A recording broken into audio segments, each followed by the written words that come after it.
Why use CO2 lasers to punch holes in clothing? The carbon dioxide laser gasifies the material instantaneously through a high energy density, forming a smooth, vented hole edge. Avoid the problem of loose edges caused by traditional knife cutting or stamping.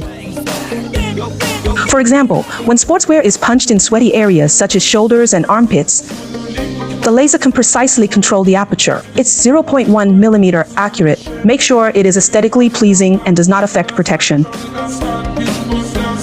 The shape and distribution of ventilation holes can be arbitrarily designed through computer software. There's no tooling adapted to the production needs of small batches and multiple styles. In addition, carbon dioxide lasers can be combined with carving, hollowing, and other processes.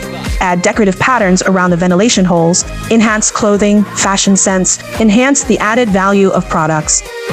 Carbon dioxide lasers are characterized by their high precision, wide adaptability of processing materials, and environmental protection and high efficiency. Become the preferred solution for clothing ventilation hole processing, whether it is the functional requirements of sportswear or design innovation in the fashion category.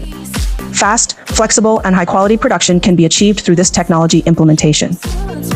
I am Echo, 21 years of laser machine sales. Helped more than 500 customers match the right laser machine to their budget and workshop requirements, like the collection. Follow me and get more laser processed dry goods.